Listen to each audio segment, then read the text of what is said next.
اب نظام حکومت نافذ کرنے کی باری آئی تو حضرت شیخ الہند مولانا محمود حسن دیوبندی رحمہ اللہ کے مایہ ناز شاگرد حضرت مولانا محمد علی جوہر رحمہ اللہ اس کی قبر پہ کروڑوں اربوں رحمت نازل فرمائے. مولانا محمد علی جوہر ان کی قبر کہاں ہے آپ جانتے؟ فلسطین بیت المقدس میں ہے. قائد اعظم کے ساتھ ان کا تعلق اتنا زیادہ رہا کیونکہ انگریزی کی یہ بھی ماہر تھے اور قائد اعظم اردو کے بجائے انگریزی پر بہت زیادہ دسترس رکھتے تھے. تو قائد اعظم نے کہا کہ یہ جو علامہ شبلی نعمانی کی کتاب آپ نے مجھے دی ہے، علامہ شبلی نعمانی رحمہ اللہ کتاب الفاروق سیدنا عمر رضی اللہ تعالیٰ عنہ کے مناقب اور فضائل پر مشتمل ہے. تو اس کے دو حصے ہیں، ایک حصہ حضرت عمر کے فضائل پہ، ایک حصہ حضرت عمر کی حکومت پر ہے. تو جو حضرت عمر کے نظام حکومت ہے، اگر آپ اس دوسرے حصے کا انگریزی ٹرانسلیٹ اور ترجمہ کر کے مجھے دے دیں تو سمجھ لیں مجھے آسانی ہو. مولانا محمد علی جوہر رحمہ اللہ نے اس کا انگلش ٹرانسلیٹ کر کے قائد اعظم کو دیا تھا. آپ لگاؤ دیکھیں کہ جب علماء کے ساتھ بانیان پاکستان کی وابستگی بنی ہے تو انہوں نے کیسے ان معاملات کو مقدم رکھا ہے. یہ باتیں جو 1928 میں حضرت تھانوی رحمت اللہ علیہ نے خواہش کے طور پہ پیش کی تھی تو حضرت علامہ اقبال رحمہ اللہ نے الہ آباد کے 1930 کے تاریخی خطبہ صدارت میں جس بات کو کیا ہے وہ حضرت تھانوی رحمہ اللہ کی خواہشات تھی.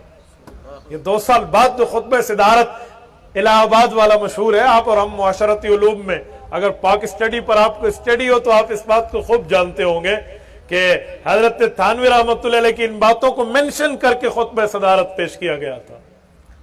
اور جب 1938 تک معاملات ایسے چلے، جب طے ہوئے اور کھلی سپورٹ ہوئی اور مسلم لیگ کا آل انڈیا مسلم لیگ کا سرپرست اعلیٰ حضرت مولانا تھانوی رحمہ اللہ کو چنا گیا تھا، تو جب قائد اعظم نے حضرت تھانوی سے پراپرلی تعاون مانگا کہ آپ میرے ساتھ باقاعدہ مدد رکھیں دینی معاملات میں، تو حضرت تھانوی رحمت اللہ علیہ نے اپنے 2 شاگرد، خصوصی تو اپنے 2 دوست، ایک شاگرد اور ایک دوست، 2 ساتھی خادم، 2 ساتھی دین کی خدمت کے طور پہ قائد اعظم کے ساتھ رکھے کہ دینی خدمات میں آپ کا یہ ساتھ دیں گے.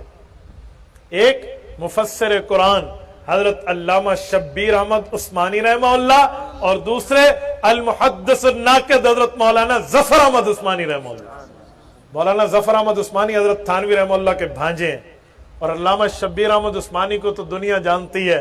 آپ تفسیر عثمانی میں دیکھ لیں، فتح الملہم میں دیکھ لیں، باقی معاملات میں حضرت علامہ شبیر احمد عثمانی کے ایک نام ہے، یہ ان کے ساتھ رہے ہیں، معاملات میں اسلامی معاملات میں رہنمائیاں کی ہیں. ہمارے ملک کا نام جو پاکستان بنا ہے یہ بھی علماء کرام کے مشورے سے بنا ہے. کیوں؟